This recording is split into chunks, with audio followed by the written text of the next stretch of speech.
Children struggling every day with ADHD? Scott's allergies made it hard to keep up with his friends. Allergic reactions from accidental food exposure. Moderate to severe eczema. Plaque psoriasis. Rheumatoid arthritis. Food allergies. Allergies. Seizure. Asthma. Eczema. IBS. Lupus. We are now the sickest country in the world.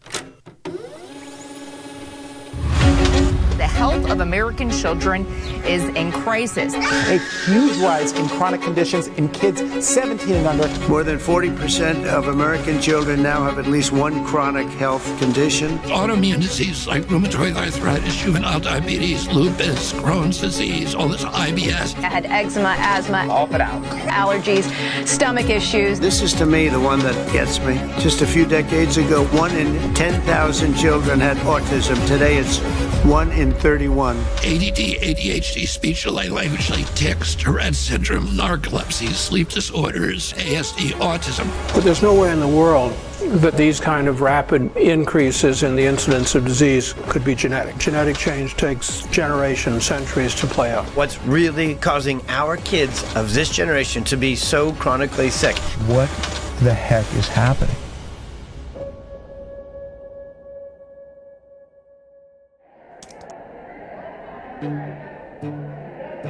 America is the sickest nation in the industrialized world. It is now believed that over 54% of our kids have a chronic disease, either a neurological disorder or an autoimmune disease. That's up from only 12.8% back in the 1980s. In roughly 40 years, we have seen the greatest decline in human health ever recorded. What if I told you there is a study that could shed light on this chronic disease epidemic, but no major medical institution seemed willing to do it? What if I told you there was one scientist brave enough to conduct this study? How you doing, Mark? Good to see you. Yeah, nice to see you. Absolutely. Good. What if I told you that when the study was finished, that scientist was too afraid to publish it? What would you do? Maybe you would do what I did. I got hidden cameras and recording equipment, and I went to ask him why. Thank you. You're very welcome. Cool. With us before? I want to show you a video. Okay. Curious of what's your reaction to this. Okay. Just hit play here. Yeah. Go ahead and press play there. What was the most shocking thing? Because I mean, I know what I've seen. No, I thought it was important. It's important information because of it did show a difference between the groups. We have some serious issues. No, I actually agree with that. If I can't get this study out, then what hope is there for every kid in the future? I don't want to say it's not the right thing to do. It's the right thing to do, but I just don't want to. I mean, obviously, really emotional. Sick. It's really sick. Publishing something like that, might as well retire. I'd be finished. So who was that guy? Zervo's probably going to lose his job over this.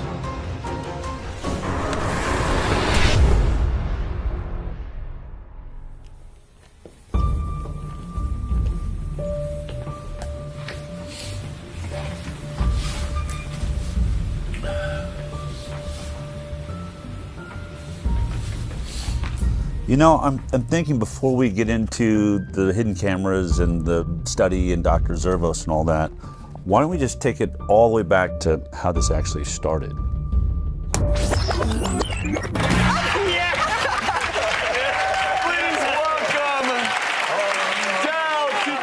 I've been a medical journalist for almost 20 years now. My first 10 years was at CBS, and the last 8 years or so I've had my internet news show called The High Wire.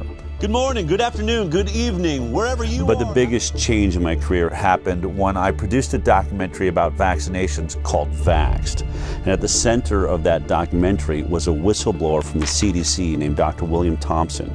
He came forward in 2015 and said that they were committing scientific fraud on the vaccine safety studies. Well, that film blew up and became a worldwide sensation, mostly because we got so much bad press, starting with being kicked out of the Tribeca Film Festival.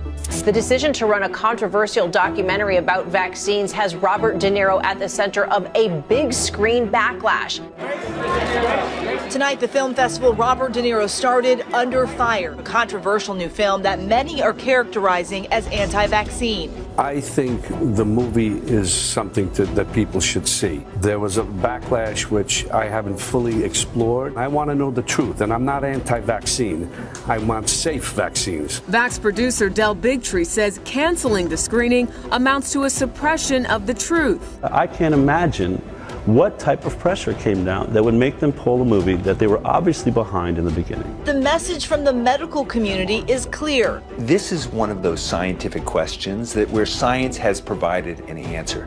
Vaxxed ended up being one of the most controversial documentaries in history. And because of that, there were lines down the block everywhere we went. Look at this crowd behind me. Look at this line goes on and on and on. In fact, the very first day we screened at Angelica Film Center in New York, I wanted to know why there's this giant line down the block. What are these people here for? Can every parent or someone, if you have a family member with autism, would you please stand up right now? I'd like to see. 3/4 of the room stood up.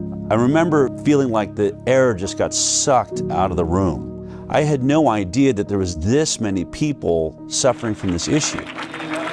I ended up asking that question 3 screenings a day, 5 days a week for an entire year. And every single time, 3/4 of the room stood up. I realized I had stumbled on something absolutely massive. Hello everybody, this is Jamie. Jamie's first. Can you guys both tell us your names? I'm Stephanie. And this is Zion. After the screenings, parents of injured children were inspired to tell their own stories. We set up video cameras and started interviewing everybody that wanted to talk. And what I discovered is it wasn't just autism, and it wasn't just the MMR vaccine. There was an ocean of vaccine injury, and nobody was talking about it. Doctor says, well, do you want the flu vaccine? I was like, might as well do it now. I gave in. I did polio. They gave her the Hep B vax. She got the 2-month shots. Detail. The MMR vaccine. By 10:30 that morning, she was arching her back, clenching her fists. I didn't think I was going to cry. That night, we were in the hospital with the 106-degree fever. He began to projectile vomit. He began to this loud pitch scream. Like that's when the blood curdling scream started. I did not lay down for 10 months straight because she would vomit and asphyxiate. She would vomit at night and she would lie there while she was asleep and she would choke on it. When we had that vaccination, he lost all language. He just stopped talking? He wasn't talking. He didn't want to nurse. He went to not talking at all. He was developing really well, except for motor skills. He's got chronic allergies. An eczema rash. Food protein enterolitis syndrome. She couldn't eat anything on the glycemic index that was too high. GI symptoms, he started to have gut inflammation. Chronic snoring. Sleep apnea. Seizure-like activity. We woke up. She just...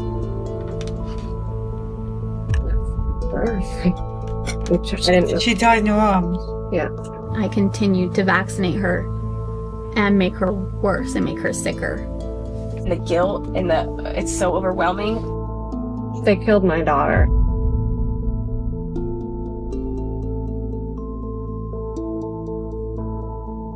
Clearly, this was a bigger issue than anybody realized. But there was one particular interview that we did that really changed my perspective forever. Colton was a 13-year-old healthy, strong boy.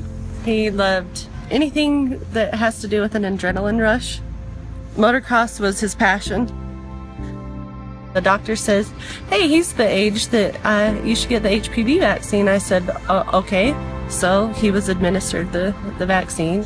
And then this is the last day he got to ride that big boy bike. And that day he came home, he was starting to feel nauseous, really sore neck. He still didn't want to get out of bed. I just thought, man, you're just really weak and exhausted. And that evening, when he sat up to take a drink of water, he just flopped back and his head just hit the pillow, and I went, Colton, are you going paralyzed? They immediately took him down to Primary Children's Hospital in Salt Lake. Original diagnosis was transverse myelitis. When the doctor came out and asked me, has he been sick? I said, no, he hasn't been sick. he had the HPV vaccine on February 1st, and they went, oh, well, we'll be reporting that to VARS. It does suck, like, not being able to play sports anymore. Now I have to sit on the sideline, just watch everybody. You gotta do your research, like, you can't just trust a doctor anymore. Do your own ways to find out what's best for you.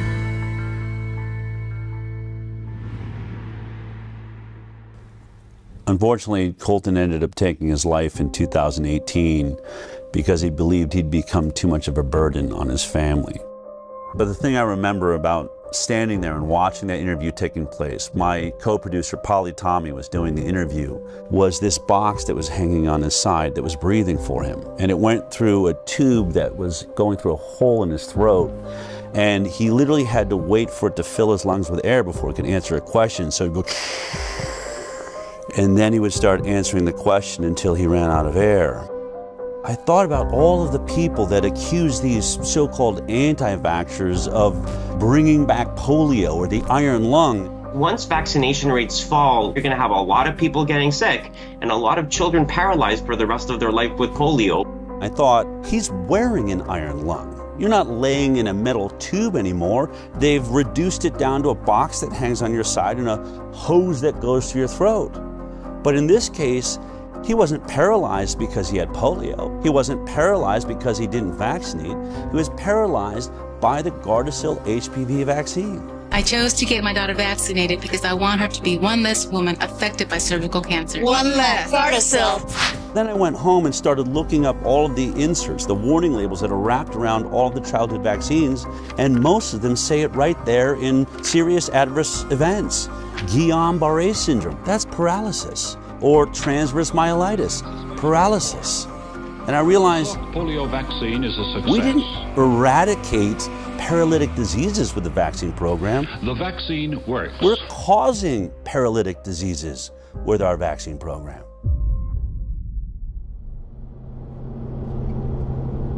So as we traveled the country, some parents would come up and say, I'm about to have a baby. I'm definitely not going to get the MMR vaccine because your movie shows that that one's dangerous. But what about the other 16 vaccines that are given in 72 doses by the time my child's 18? And I'd say, I only have anecdotal evidence from the thousands of interviews I've done that not a single childhood vaccine is safe.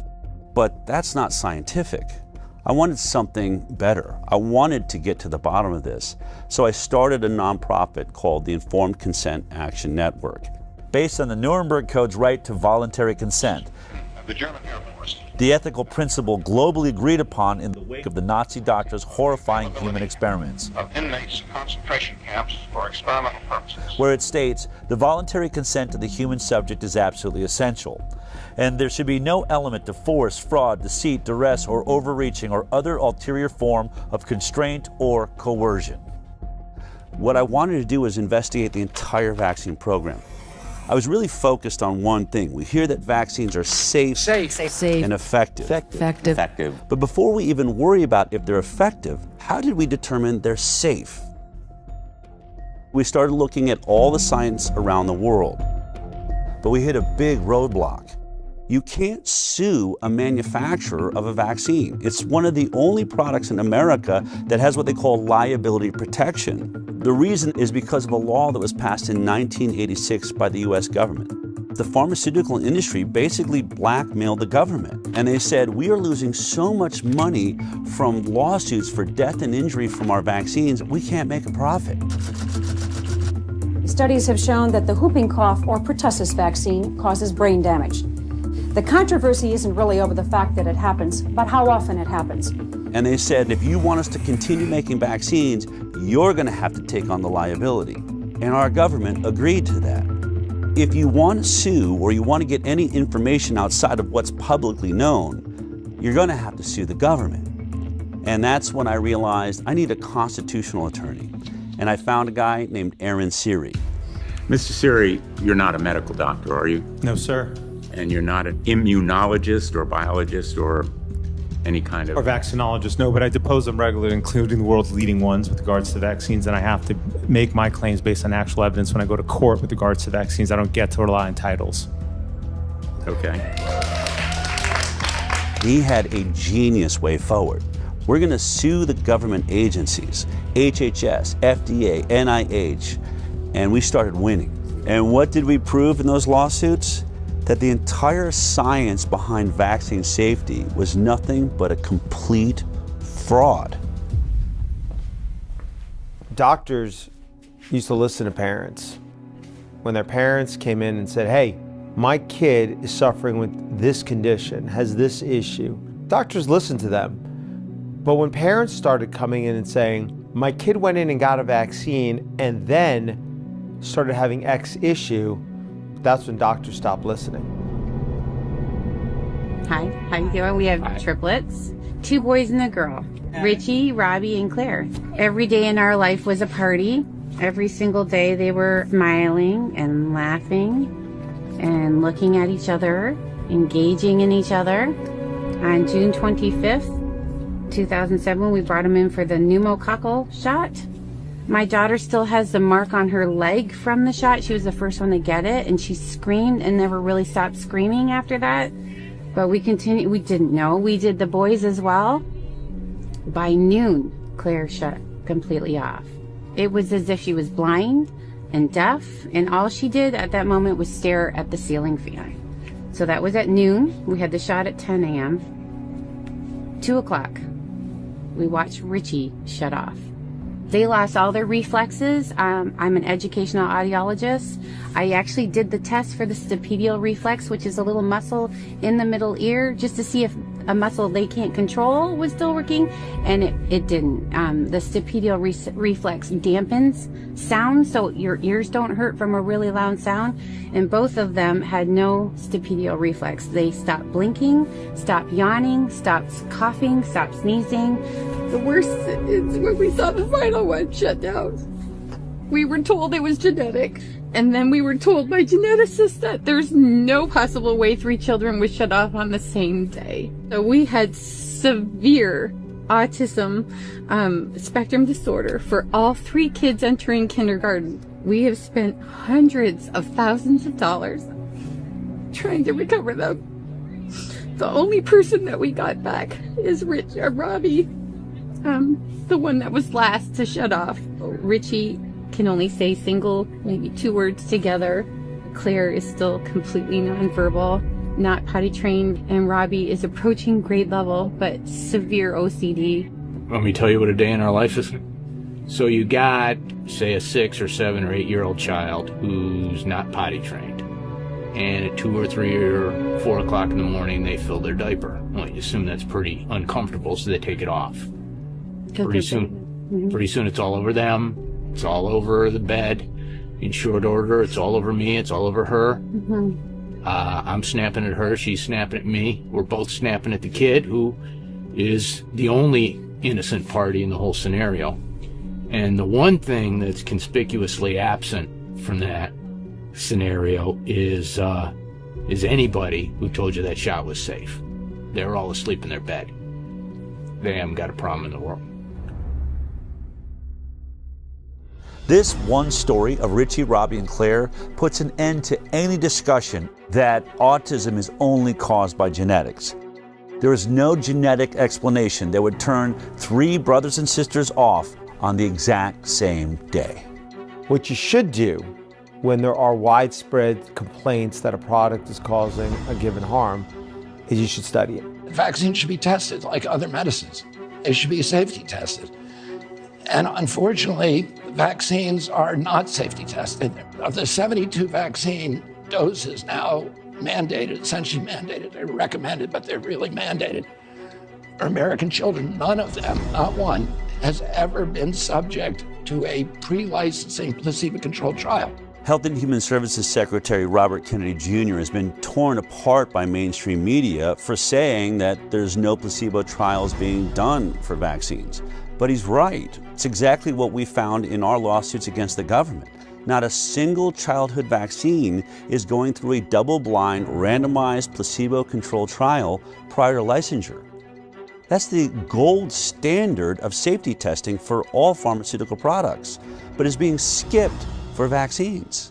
In case you forgot how a double-blind, placebo-based trial worked as we discussed it back in high school science class, let me remind you.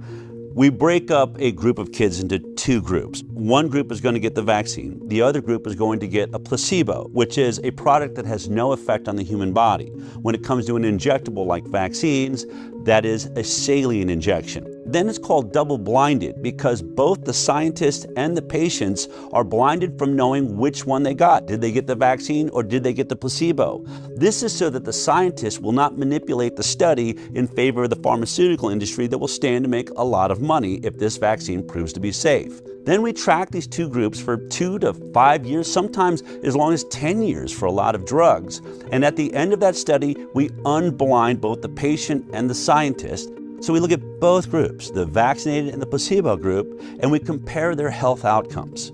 Who had more cancer? Who had more diabetes or ADD, ADHD or autism or Tourette's or lupus or multiple sclerosis? All of these things that are currently skyrocketing in the United States of America. And if, when you compare them, they both turn out the same, there's the same amount of issues in the vaccinated group as is in the placebo group, then you know it's safe. You've established what we call a safety baseline. But if the vaccinated group has more issues than the placebo group, then we know it's not safe and it shouldn't be put on the market. Only one problem. Not a single vaccine on the childhood schedule has ever been through a double-blind, placebo-based trial. Therefore, they cannot say the vaccines are safe based on science. Are all vaccine trials placebo-controlled? No, and nor should they be. So, for example, when Prevnar 13, so Prevnar was a conjugate pneumococcal vaccine. The FDA has approved a new pneumococcal vaccine. It had to be tested in the phase 3 trial, and so the control group there was Prevnar 7 and had been shown to work. It will replace Prevnar, which was effective against 7 serotypes. You can't ask parents to put their children at risk of pneumococcal disease when there existed on the market at the time a vaccine to prevent that. And the World Health Organization has been very clear on this. That would have been considered an ethical trial. Dr. Paul Offit's one of the big proponents of vaccinations, probably because he's made a vaccine and made a killing off of it, the rotavirus vaccines on the childhood schedule. It doesn't matter whether I financially benefited or not. He likes to go around and say, well, we can't always do placebo trials, especially if there's already a vaccine that covers that disease. So he'll use an example like Prevnar 13. Prevnar 13 in its safety trial was tested against Prevnar 7, the earlier version of the vaccine. And he'll say you cannot test Prevnar 13 against a saline placebo because it would be unethical. You'd be denying children access to a vaccine that is already on the market, and that's not fair to them. But what he leaves out is that Prevnar 7 was never tested against a saline placebo, so we don't know if it's safe. So we're testing one product we don't know the safety profile on with another product we don't know the safety profile on, and this is how the entire vaccine schedule works. I like to call this the whiskey study. Let me explain. Let's say there's a group of people that are complaining that whiskey is making people drunk and they're crashing their cars and people are getting killed. Now, in order to test does whiskey cause car accidents, you would set up a double-blind placebo trial. One group, the test group, would get the 10 shots of whiskey. The other group, the placebo group, would get 10 shots of water. And then we'd have them both drive on a driving course and see who has more accidents. It's obvious. But in this case, the whiskey company is the one doing the study. And what they say is, oh, we're going to do a placebo-based trial, but our placebo-based trial is not going to be water, it'll be vodka, another product already on the market. And so 10 people get the whiskey shots and 10 people get the vodka shots, and they had them all drive, and guess what? They had just as many car accidents. Therefore, whiskey does not cause car accidents because it didn't cause any more than the vodka did. And so to take this all the way to the end of Dr. Paul Offit's point, if vodka had ever been tested against 10 shots of water and there was no car accidents in the vodka group, then it would make sense to test the whiskey against the vodka. But we all know that study was never done, just like no vaccine placebo study was ever done. All you have to do is type in FDA licensed vaccines on your computer, and every vaccine that they give your child on the childhood schedule will appear there. And then you can click on any one you're interested in. Let's click on Recombavax HB. This is one of the hepatitis B vaccines they give your baby on the first day of life. Hello, welcome to the world. Gasp for your first breath, and here comes your first sexually transmitted disease. Now, go to vaccine insert. This is the insert or the warning label that is wrapped around the vaccine when it's delivered to your doctor. It has all kinds of information like what's in the vaccine, all the ingredients, side effects of the vaccine, but I want you to focus on section 6.1. This is where they talk about the clinical trial they relied upon to establish safety. It's always 6.1 on every single vaccine, so you can look at all of them. But in this one, you'll see that there was only 147 children in the entire trial. And they were only monitored for 5 days after each dose. 5 days. So think about it. Would you take any drug that was only monitored for safety for 5 days? If your child dies on day 6, it wasn't captured by this trial. They'll say, we didn't see any deaths. If a child had autism 2 years later, or other autoimmune diseases or neurological disorders, things that take years to develop, they'll say, we didn't see any in our trial. This is why every drug we take goes through a multi-year safety trial. Most of your issues are going to take years to develop, and if your study isn't that long, you'll never, ever see them. We had an interesting opportunity to talk about this with Dr. Stanley Plotkin, who's considered to be the reigning godfather of our vaccine program. Dr. Stan Plotkin. Dr. Plotkin. Virtually every country in the world is affected by his vaccines. Like the rubella vaccine, the rotavirus vaccine, rabies. He trained just a generation of scientists, including myself, to think like he thinks. He developed the standard textbook for vaccines in 1988. Bill Gates calls his book a Bible for vaccinologists. I hope it's more accurate than the Bible. In 2018, our attorney, Aaron Siri, had the opportunity to depose under oath Dr. Stanley Plotkin, and he asked him this exact question. Is a 5-day safety trial long enough to capture all of the side effects that people are complaining about from the hepatitis B vaccine? Dr. Plotkin, this is the product, the manufacturer insert for Recombavax HB, correct? Yes. And the clinical trial experience would be found in section 6.1, correct? Correct? Dr. Plotkin? Yes. Okay. In section 6.1, when you look at the clinical trials that were done pre-licensure for Recombavax HB, how long does it say that safety was monitored after each dose? Let's see.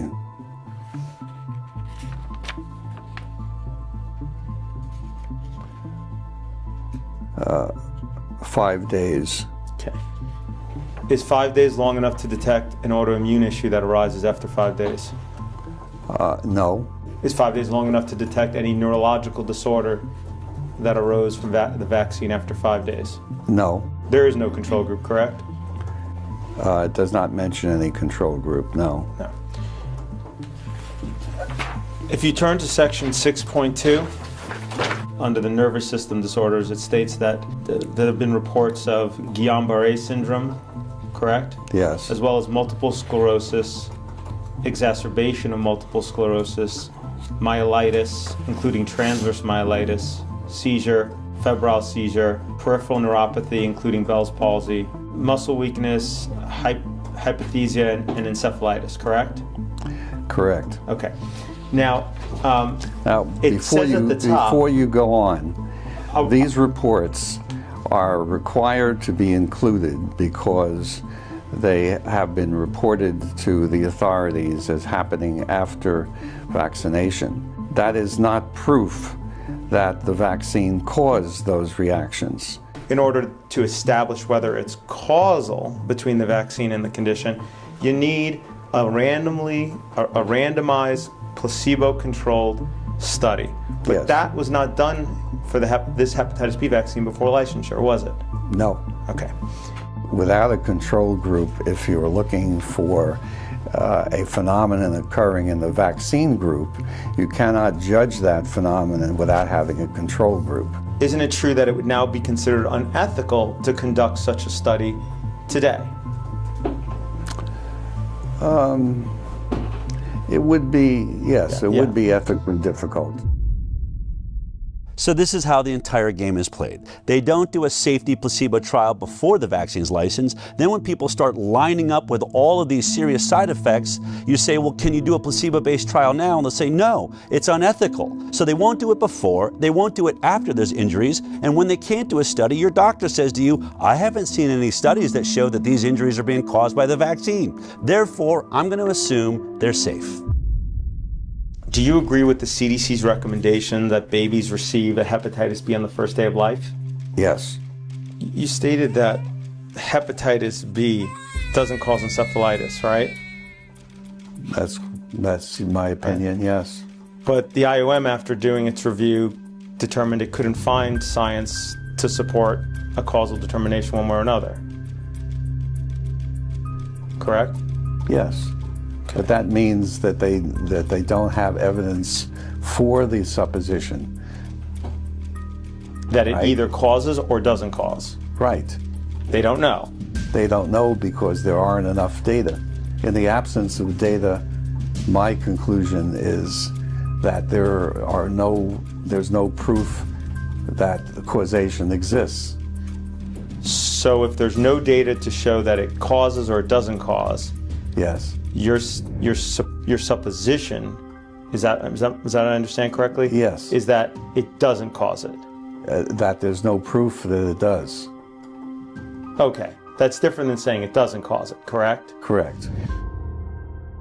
So let's be clear. Vaccine safety is not based on science and data, it's based on an assumption of safety. And that is the stalemate we find ourselves in. But there's one way out of it. Instead of doing a placebo-based study, you can do a retrospective study looking at people that have already made their choice, whether they're going to vaccinate or not. And then you just compare those groups, the ones that got the vaccines and the ones that decided not to vaccinate. We call that the vaccinated versus unvaccinated study. It's been done by a few independent scientists and institutes amongst small groups of children, but never by a major government agency or a major medical facility. The reason this study is important, I think, is illustrated by a study that was done in Guinea-Bissau, Africa, by a man named Dr. Peter Abe. He's one of the lead experts, he's pro-vaccine, and he develops vaccine programs for the third world. He had a DTP vaccine program he'd run 30 years ago in Guinea-Bissau, Africa, and recognized 30 years later, you know what, only half the children in the country got that vaccine and the other half didn't.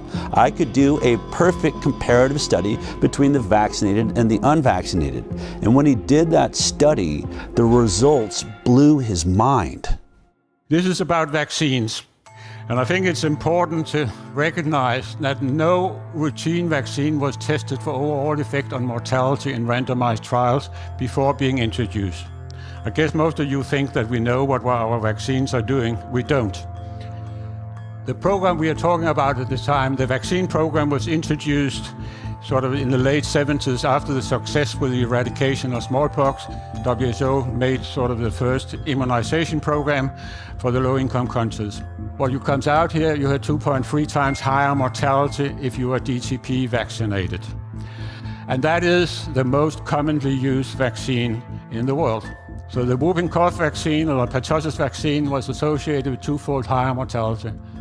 You can have a vaccine which is fully protective against a specific disease, but associated with higher mortality. How is that possible? After looking at this study, it was clear that the vaccine did protect against the diseases they were vaccinated for. The kids didn't die of diphtheria, tetanus, and pertussis. Only one problem. Once they looked at it, they were dying at 5 times the rate of all of these other issues. So it was clear that though it was protecting against these diseases, it was weakening their immune systems to all sorts of other problems. One of the other scientists on this study did a TED Talk on this. In spite of being protected against 3 deadly diseases, the introduction of DTP was associated with increased overall mortality. Children who received DTP vaccine had 5 times higher risk of dying than those who didn't. And this is just one example of many studies now done of DTP vaccine, and they all show the same. DTP vaccinated children have higher mortality than those who didn't get DTP. So it appears that DTP vaccine has negative non-specific effects. The protection against the 3 deadly diseases comes at a very high price, namely increased risk of dying. So, with the best of intentions, the use of DTP vaccine may kill more children than it saves. I know these results are extremely uncomfortable, and most people, including myself, just wish they weren't true. But this is what the data tells us. That was just a study of one vaccine in a group of children. What if you studied children that were receiving not one vaccine, but between 72 and 100 vaccines by the time they're 18? Of course, I'm talking about the most vaccinated nation in the world, the United States of America. Our federal health authorities actually paid the Institute of Medicine to look at the safety of the vaccine schedule as a whole. And the Institute of Medicine, after conducting that review, came back with a report in 2013. The report said no studies have compared the differences in health outcomes between entirely unimmunized populations of children and fully immunized children. It's the CDC's responsibility to do those studies, and they've been ordered again and again and again to do them, and they have refused. But the Institute of Medicine has looked at the vaccine schedule and said in their 2011 report, there are over 150 injuries that are likely to be associated with vaccines that have never been studied. Well, what did the CDC do after the Institute of Medicine issued that report? Instead of doing the study, they ended up doing a study on how to do a vax versus unvaxxed study. It went and it paid a whole lot of money to issue a white paper on how to conduct that study comparing vaccinated versus unvaccinated kids. That white paper came out in 2015. Now, here we are in 2025, 10 years later. They've still never published that study. Now, have they never done the study?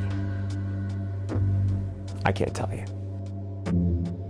This is information that vaccine safety advocates want and have been asking for a long time, and I'm not sure why it hasn't been done. This simple study would shut up every anti-vaxxer forever. I have to believe that they have done this study every way they possibly can, and they can't seem to figure out how to make it look like the vaccinated are healthier. But that's just my opinion, based on several other studies I've seen that did compare vaccinated to unvaccinated, but mainstream medicine says, well, the cohort was too small, or they poke holes in it saying it wasn't done by a major medical institution.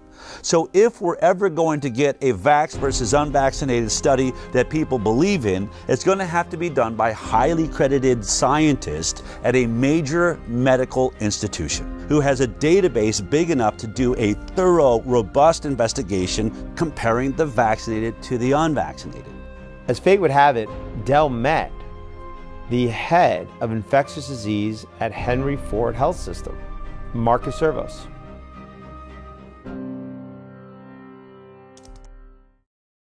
I'll never forget that meeting because you said something to me. You said, "I've watched your film. It's intriguing."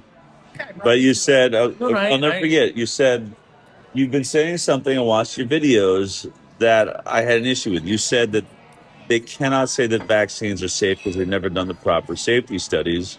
And you said to me, I actually researched that because I wanted to see if that was true. And you said, I'm sorry to have to report to you that you're actually right about that. I say it proper safety studies have not been done. And to now too, it's same thing. I still say it now. The proper safety studies haven't been done. So then I said to you, all right. Still true. And you're like, I don't know what I'm doing here. I don't agree with you. I believe in vaccines. And I said, would you ever consider doing a vaccinated versus unvaccinated study? And you said I would do anything wherever the data is the data, right? Yeah. The first time I met with Dr. Servos, he agreed to do a vaccinated versus unvaccinated study. I mean, I was ecstatic. He was perfect. Ford Medical Center is one of the greatest research centers in the world, and Dr. Zervos is in the middle of being a hero for having just worked out the entire Flint, Michigan water crisis. 74 miles of large-diameter pipeline will stretch For decades, Flint, one of the poorest cities in America, had bought its water from Detroit. Instead of staying on the Detroit water supply while the pipeline was being built, the city would temporarily get its water from the Flint River. That decision would force the city to activate an old water treatment plant. Here's the plant. This is what is coming out of the tap. Water's brown, has a bad odor. We cannot drink the water. They soon became a breeding ground for Legionella, and people were getting sick. The oxygen, you're on that all the time, or do you ever get to take it? I want it all the time. Yeah. Her doctor, Marcus Zervos, had been treating a chronic skin infection that her weakened immune system couldn't control. They are doing a lot better. I'm ecstatic. You know, if I can get them healed over a little bit more, I'm going to get you an appointment with those transplant doctors. There'd been 90 confirmed cases in the year and a half following the water switch. 12 people had died. Sean McElmurray had pulled together a team of 23 scientists and experts from around the state. The team says the state wouldn't authorize them to start the search for the source of the outbreak. Dr. Zervos was the infectious disease expert, and he was worried about the delay.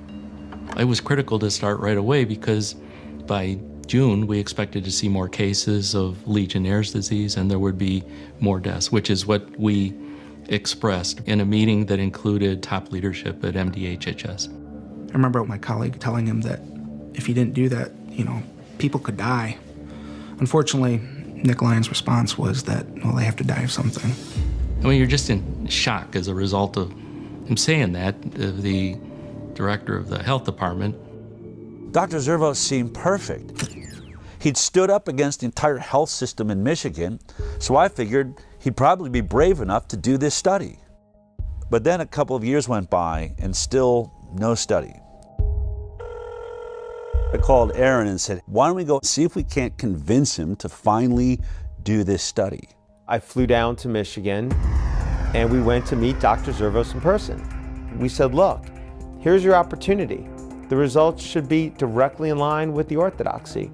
The vaccinated kids should be healthy across the board. He could be hailed a hero for finally shutting up the anti-vaxxers. He said he's willing to do it. The study was going to use the data they literally already have in their fingertips.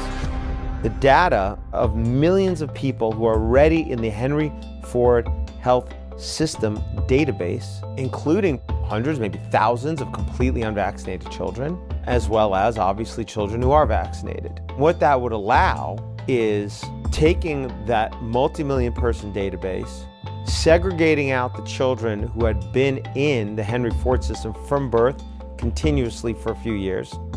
Because it's a captive HMO environment, meaning it provides the insurance and it provides the medical care, it has most of the health records for these kids, including if they go out of the Henry Ford medical system, Henry Ford, as the insurer, was still paying for it. So they had the health codes for all the medical services that these kids got. So if you segregated out those kids, now you have a cohort of children from birth for at least a few years where you knew everything about them. I previously was a program director at Henry Ford Hospital, so I know it well. It's one of the best integrated health systems to do research. Henry Ford receives over $90 million in annual research funding, with nearly 700 residents and fellows in 53 ACGME accredited training programs. I think Henry Ford, like other institutions, has a bias towards the goodness of vaccines. You can't miss it. It's a full-page letter here from Henry Ford with 56 signatures saying in bold letters, the science is clear, vaccines save lives. If the results came back demonstrating that the battery of vaccines was associated with chronic diseases and that unvaccinated appeared healthier over time, such a result would be particularly convincing. I'm for vaccines. I'm not, I'm obviously for vaccines, but I think it's the best way of controlling infectious diseases, which are deadly. I'm for mandatory vaccination. Henry Ford is mandatory vaccination because of me. Henry Ford is one of about 90 healthcare systems across the United States that are working to enroll a total of 30,000 volunteers in the Moderna COV vaccine study as quickly as possible. This is the worst pandemic of the last 100 years, and our best hope of dealing with this is by having an effective vaccine. Henry Ford is requiring all 33,000 staff members to be fully vaccinated by September 10th, 2021. The health system says this is consistent with its existing vaccination policy, which includes team members get the flu shot every year and stay current with other vaccinations. It appeared to me that Henry Ford was pro-vaccine, not anti-vaccine. So I had to assume the only reason they would do this study was to prove us wrong. Dell and I thought that was an excellent opportunity. They can do the comparison and presumably they could get it published. We only had one request. The ask was, whatever the outcome, you publish it. Would he stick to that if the results show that unvaccinated kids are healthier? And when he realized that if he submitted that for publication, he's going to face the wrath of his entire profession, didn't know. This was our greatest fear. I mean, vaccines are the holy grail of modern medicine, and anyone that decides to challenge vaccines in any way are essentially considered heretics. Vaccines are safe. Vaccines are safe and effective. Vaccines are safe and highly effective. Safe and effective. Safe and they're highly effective. Vaccines are one of humanity's most incredible accomplishments, and they've saved millions of lives. Childhood vaccines have prevented about 4 million deaths around the world every year. The overwhelming majority of pediatricians in this country strongly support vaccination. Missing her vaccination dates. We're not vaccinating. The schedule as it's currently recommended is well tested. We've studied them in so many millions of children. Billions of people. Decades of extensive peer-reviewed scientific studies. Centuries of science. The science is pretty settled. Settled for many years now. This idea that we're taking too many vaccines, there's really no science to back that up. The scientific community publishes paper after paper after paper. There is nothing to see. There's nothing to see. I will not stand here and let conspiracy theories distract from real solutions.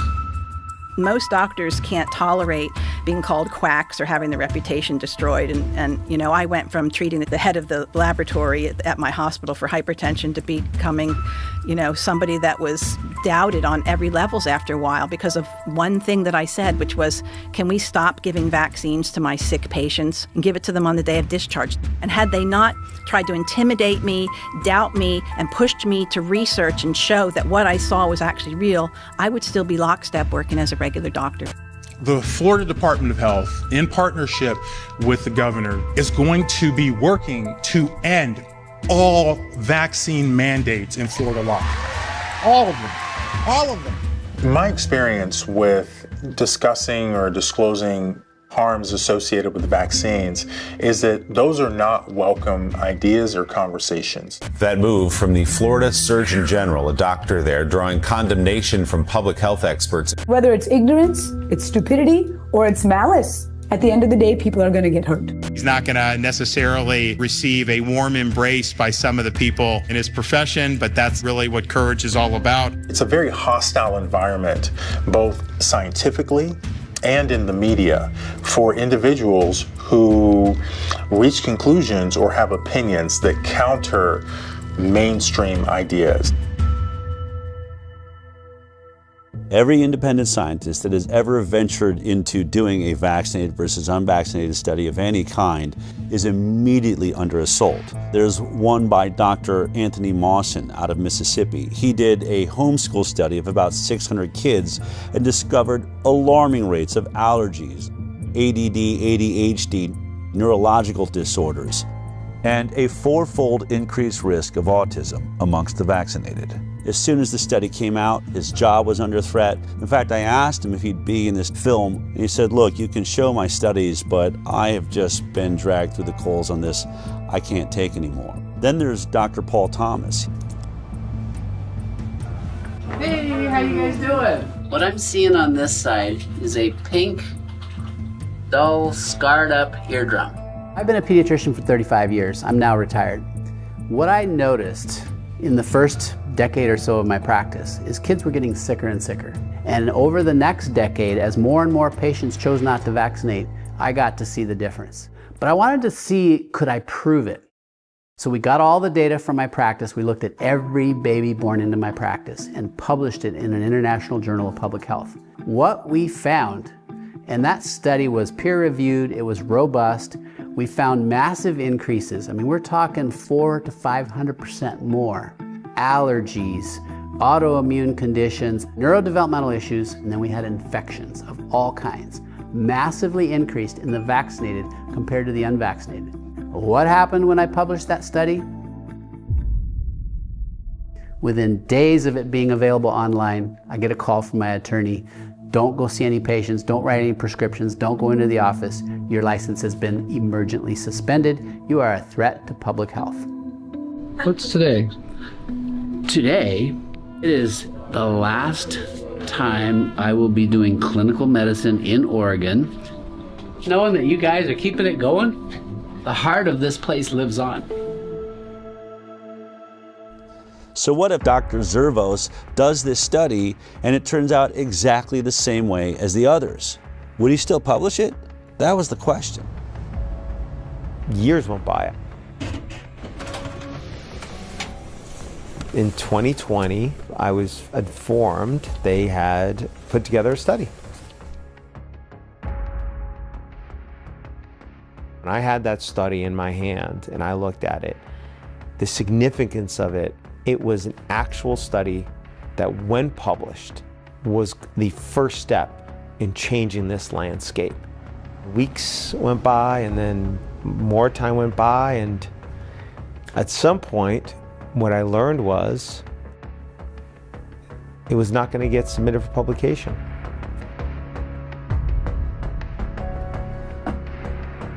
Aaron called me and said they finished the study. Only one problem. They're not going to publish it. I mean, it was everything we were afraid of. I called Dr. Zervos and I said, can I fly out and meet you for dinner? And he agreed. I wanted to look Zervos in the eyes and ask him, what's so damning in this study that you're afraid to publish it? I wanted to know what was in this study. I hadn't seen it. I also imagined there's got to be a way to talk him into publishing this study. But one thing was for sure. This was my last chance. I'm going to bring hidden cameras and recording equipment so that no matter what happens at this dinner, I can prove it happened. What do you think about the study you guys have done? It's important information because of, it did show a difference between the groups. I don't know how to. Oh, she got it. How to explain? I don't know how to explain it, but it's important. It was an important finding. I mean, the study was for what. Do you find any flaws in the study? I mean, is there a way they could do the study? You can do the study better with what's there? Not that I know. No. That I know.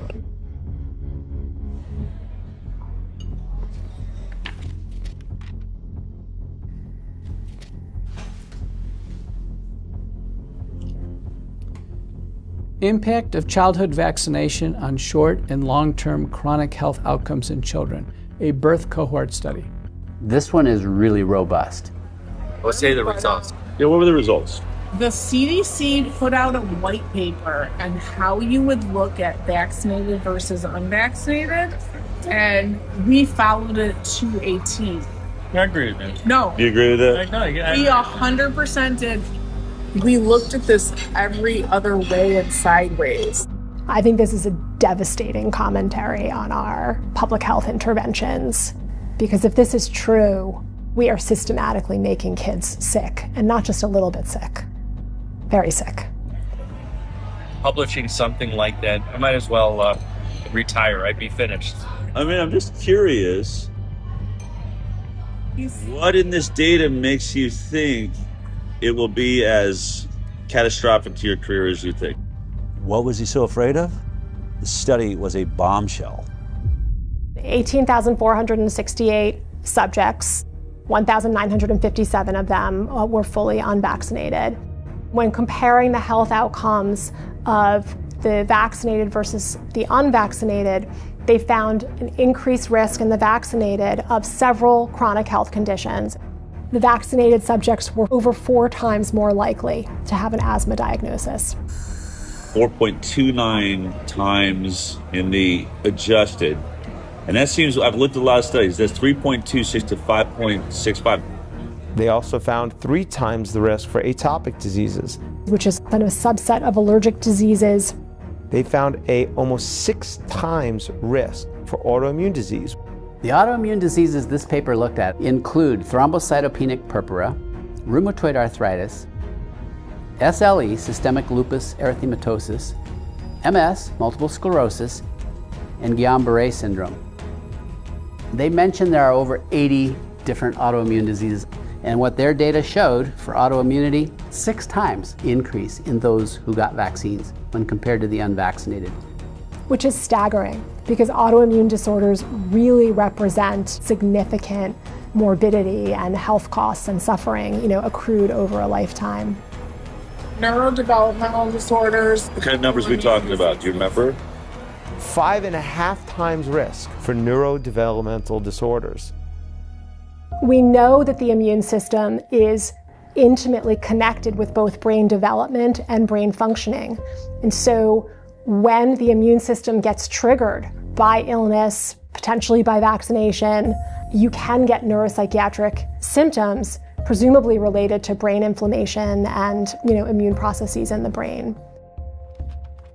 2.92 times the amount of motor disabilities, 4.47 times the amount of speech disorders in the vaccinated compared to the unvaccinated.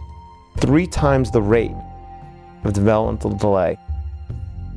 They found the same things I found related to allergy and autoimmunity. Also, 6 times more acute and chronic ear infections.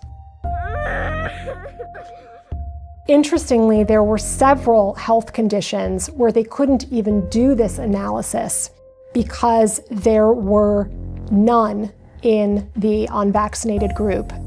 The way that the mathematical formulas work, you can't have a 0 in any one group and be able to compare risk. For example, there were 262 children who had ADHD in the vaccinated group. Amongst the unvaccinated group, there were 0 cases of ADHD. 0. These ones are just mind-boggling. These conditions were not found at all in almost 2,000 unvaccinated kids. 0 brain dysfunction, 0 diabetes, 0 behavioral problems, 0 learning disabilities, 0 intellectual disabilities, 0 tics, and 0 other psychological disabilities in the unvaccinated.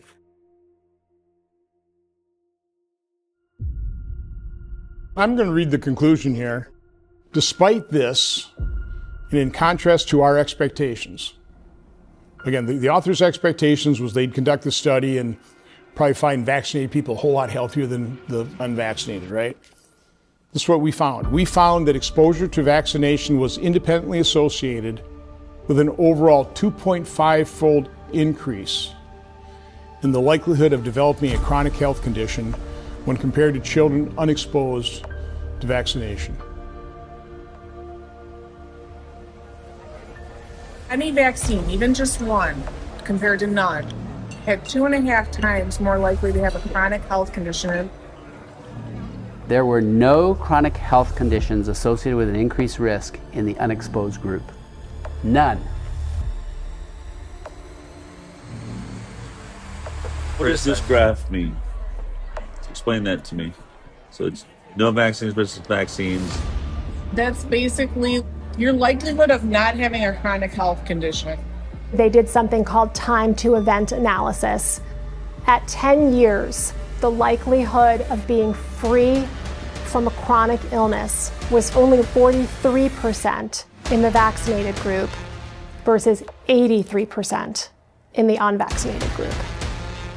It's a big difference. So if you're unvaccinated, you stay up here above the, like was it 80% of you are going to be perfectly healthy, whereas you're dropping below the 50 percentile which is exactly what I've been stating. I've been saying 54% of America's children have a chronic illness now. It's right there. And that's basically what that's showing. 10 years follow-up. 57% of the vaccinated had a chronic health condition in just 10 years. That should shock everyone. Let's remember, the entire conversation of the moment in America is the fact that 54% of our children are chronically ill. And here we are looking at the study, and it's almost exactly those numbers. 57% of the vaccinated are chronically ill, whereas only 17% of the unvaccinated. I think because I have an interest in vaccines and I understand off-target, non-specific effects, I was sad, but I wasn't surprised. I can tell you that these data are consistent with my greatest concerns regarding the childhood vaccination schedule. That despite the good intentions of the field of vaccinology, that is backfiring on us. In virtually every single chronic health category, the vaccinated are doing far worse. But there is one issue. It's the one that I have been talking about for years and puts me into the middle of this entire investigation, and that is autism. And in this study, it appears that there was no statistical significance with the vaccine-autism connection. And I wanted to know why. Yet autism is neutral. Does that mean we're wrong about autism, Mark? No. No? No. It's there are a lot of variables involved, and it's hard to control for. When you don't have a lot of instances, as occurred here with autism, where you only have 23 instances of autism in the vaccinated group and 1 instance of autism in the unvaccinated group, that wasn't enough instances to actually be able to determine whether or not there is a statistically significant increased rate of autism. So even though the study shows all sorts of neurodevelopmental disorders, when it comes to autism, there weren't enough children diagnosed with autism in this group to answer that question. That is why studies like this need to be replicated at even larger scales. The fact is there's a signal, and the signal is unvaccinated kids healthy. That should be a very important positive study. Yes. The converse of this is kids that are vaccinated, it doesn't look so good, particularly for the neuropsychiatric disorders. Looking at the measure of association, I'm an epidemiologist, I live in this, neutral is 1. Neutral means no association is 1. If it's 2, it means there's a 2-fold risk. When we're doing non-randomized data, especially from corporate data stores, what have you, we have a higher threshold. And a good threshold to remember is 4. If there's a 4-fold increased risk in a data set, if we were to go do this somewhere else, almost certainly we would find an association when this is telling us that the risk relationship is greater than 4. I was sitting at that dinner reading this study for the first time and thinking, oh my God, the world needs to see this study. But the more I pressed Dr. Zervos to publish it, the more excuses he had. I think it's a good study, but it does have limitations to it. The argument against it is going to be that it's same thing, retrospective, it's not a controlled group, there's no control group, that there's other factors involved. It's a heterogeneous group of conditions. The perfect example was hydroxychloroquine. Did I happen to mention that not only was Dr. Zervos at the center of the Flint, Michigan water crisis, he was also at the center of the hydroxychloroquine study that was done by Ford and showed a 50% reduction in death for those that received hydroxychloroquine. And for that, he got attacked by Tony Fauci and virtually everybody in mainstream media and the medical world. The Henry Ford Hospital study that was published was a non-controlled retrospective cohort study. So that study is a flawed study. In the PR at Henry Ford, they put a gag order on me. I couldn't talk about anything. And they said to me, Mark, so what? So you go on CNN, which they would be happy. They'd be thrilled to have you on CNN. And, you say what you feel. But they're just going to twist what you say anyway. and make you look bad anyway. So what good is it going to do? So I should still be able to defend myself and and say what the inaccuracies are. So I'm thinking to myself, maybe the Henry Ford PR was right, is that it's just going to get twisted around anyway, make you look bad, and you get fired. So what good does it do? So what's going to happen with this one is the same thing, is that somebody's going to come back and they're going to say, the study is flawed, as opposed to looking at it in the way that it should be looked at. How about looking at this as important scientific information that can inform how the proper study should be done? Won't be taken like that. And then I can say, why? Because there's a political agenda to it. I get it has its issues. Any retrospective study is always going to have the same problems, right? So you always have the same attacks upon it.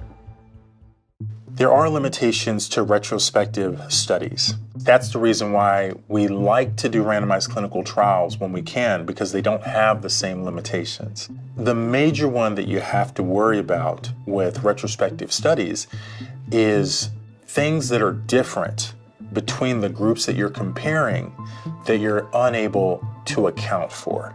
If you want a flawless study, do a placebo-controlled trial. Any retrospective study is going to have flaws in it. But in this study, they made a point to address many of the flaws that they found themselves. If someone were critical of the study, I think issues that a researcher might raise would be things like the different lengths of follow-up for the groups between the children who received no vaccines and the children who received vaccines. The authors actually did do a sensitivity analysis where they limited the analysis to children who had at least a certain amount of follow-up. When they limited the follow-up time for both the vaccinated and the unvaccinated to 1 year, it's still 2.75 times higher rate of chronic disease in the vaccinated. And when they limited it to 3 years, it's 3.38 times the rate of chronic disease in the vaccinated. And when they limit it to 5 years, it's 4 times greater. So no matter what they did to limit the follow-up time, the results of the study didn't change. The results indicate that the different follow-up period really did not have a substantial effect on the research question that they were probing. Another concern is that there are just big differences in how likely the children who received no vaccines were to seek health care compared to the children who received vaccines. So in other words, could the differences we're finding in the study just be due to the fact that these kids were being seen less often and so they're getting fewer diagnoses?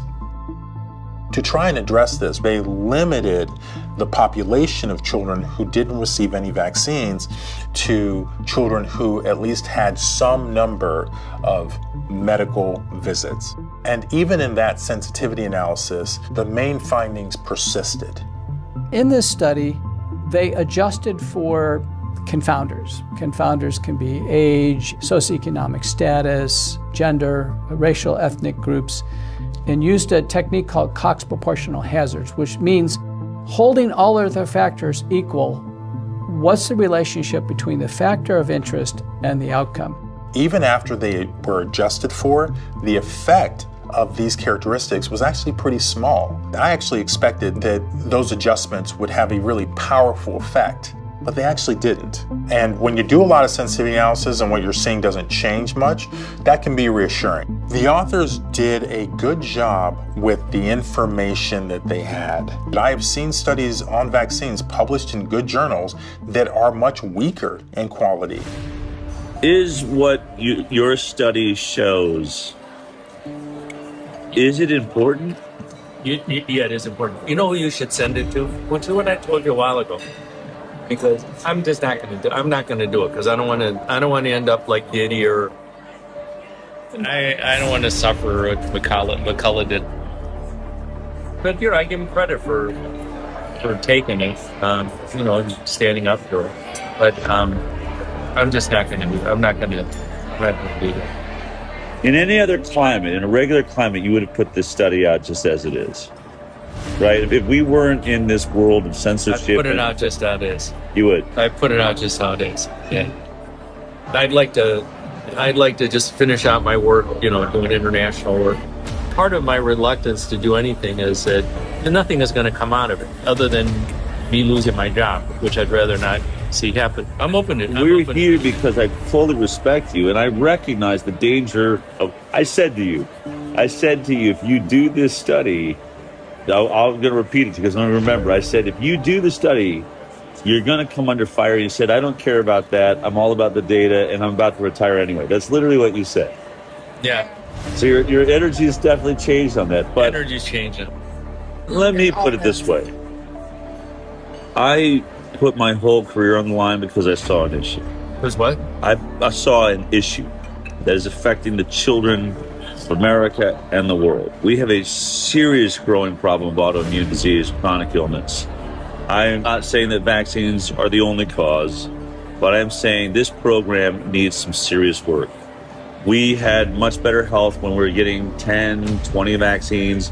At 54 shots with 72 doses, it is clear we are not making our children healthier. They're going the wrong direction. If there's a way to do this program better, which I believe, I've never said I'm trying to eradicate vaccines from the planet, but we are at an autism rate now of, 1 in 26, 28? We have some serious issues. No, I actually agree with that. Is there a different way we could be doing it? Right, but how do we get there if I finally, what are the odds? I find someone like you that has got the clout. If I can't get the study out, then what hope is there for every kid in the future? I can't do shit for them. Unless there's a change in leadership, nothing is going to happen. Publishing one study like this one is not gonna. It's not gonna. It's actually the right thing to do. I don't want to say it's not the right thing to do. It's the right thing to do, but I just don't want to. And I don't want to say I have enough problems, but I've got enough things like that I'm already dealing with. And I don't want another one. Hold on. I just want to say this. This is the Galileo moment. I believe this changes more lives than anything there is. If we can fix this vaccine program, it doesn't just change millions of children's lives here in America, it changes worldwide. You'll be the father of the change in the system. That's historic. And I want to work with you to do that. This is why we're here. Yeah. No, I see what you're saying. We have an ability to do something that no one ever dreamed is possible. If it's not you, then who? For some reason, hammering always comes towards me. No, I can't handle it. I really can't. I'm not a good person. I can't handle it. I'm not a good person, but I'm just not going to do it. I'm not going to do that. Because I've got other stuff to worry about. Yeah, I mean, obviously, really emotional. He's just going to compartmentalize it away. I think someone could look at this and be like, it's unconscionable. How could he? And I think the way that he can is the way we all can do things that, not do things we don't want to do is we just convince ourselves, he's saying it doesn't matter. This is one study. It won't move the needle. It's too much for me. I can't. And, maybe he's right. Maybe it is too much for him. It's very important the study sees the light of day. In the scientific literature, and for the advancement of science, we must have balance. There are always pros and cons to everything. And when we have a deep-seated religious bias in favor of vaccines, we've lost balance. And when we lose balance, the entire scientific enterprise goes off track. And when that happens, large populations are harmed. I cannot help but ask myself the question, how many children will suffer a chronic illness that they maybe wouldn't have to suffer had this information been out there? I treat a lot of kids with neurodevelopmental disability and neuropsychiatric illness, and their lives and their families' lives are hell. And I know so many parents who suffer all kinds of guilt. The parents who've had adverse reactions or who've witnessed neurodevelopmental regression in connection with vaccination, they are devastated. I've had so many mothers say to me, my child is like this because of me. At my hand, I did this to them. I think we are absolutely destroying our future by destroying the overall health of our most precious asset, our children. We need to know if this is true. We are morally and ethically obligated to replicate this study again and again and again and find out if this is accurate and if this is true. We have to. The fact that this study hasn't been peer-reviewed and hasn't been published is extremely concerning. It's important knowledge, and other healthcare systems really do need to replicate the analysis. This question really does need to be probed. It's a very important research question. I challenge you, yes, you the doctors, you the researchers, do the research. Find within your data set, within your system, those who are unvaccinated and compare them to the vaccinated cohort. This is one data set. You could replicate this again. There are other captive payer systems. Let Kaiser Permanente Southern California do it. And let the Harvard Pilgrim system in Boston do it. And all the other health systems around the country. And maybe even the CDC with the VSD. And with that, we can start actually addressing the problem that these vaccines might be causing. If these results are valid, this is an absolute sea change in our understanding of the off-target and non-specific effects of vaccination, and we will have to reconsider the way we go about our vaccination program.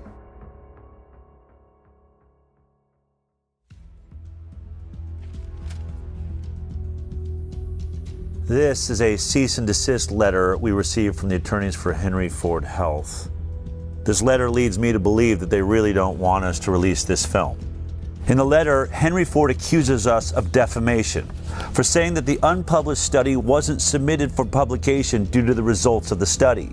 They assert that the reason the study was never submitted for publication was, quote, due to significant and serious flaws in its data and methodology, and because it did not come close to meeting the rigorous scientific standards Henry Ford Health and its researchers demand. But we just heard from Dr. Marcus Zervos, the lead author on this unpublished study and a world-leading expert on infectious disease at Henry Ford. He told me he believed the study was a good study and he would publish it just as it is. Only one problem. If he does publish it, he believes it would be the end of his career. He'd be finished. Not my words, but his. Now, even if Dr. Zervos stands by his study, does that mean it's a perfect study? Of course not. Can we say that the Henry Ford study proves that vaccines are causing the chronic disease epidemic? No, we cannot. A retrospective study does not prove causation. What we can say is that we believe it is showing a signal, a red flag waved in the air by the scientific method. Houston, there may be a real problem here. Now, this concern is heightened by the fact that this unpublished study does not stand alone. It's not an anomaly. It now stands with several other studies that have all shown similar signals. So there will certainly be attacks on the limitations of this study, which can be found in most retrospective studies, and we acknowledge those limitations. But the only way to really refute it is to do your own vaccinated versus unvaccinated study and prove us wrong. That's what I believe Dr. Zervos attempted to do and failed. But as parents watching this film right now, you have to ask yourself a very important question. Why hasn't a single health agency or major medical institution in the world been able to produce one single vaccinated versus completely unvaccinated study that shows that the vaccinated children are healthier? Wasn't that the entire purpose of the vaccine program? To make our children healthier? And although this may be an inconvenient study for anyone who said that the vaccine program was safe, there is a bright side. In every one of these studies so far, there is a group of children who are thriving, who aren't suffering from many of the ailments that plague America's children, who have barely any cases of neurodevelopmental disorders or autoimmune disease. They are living in a world that is flourishing with health because their parents went in a different direction. You now have even more data. You've been informed. What are you going to do about it? That choice is yours.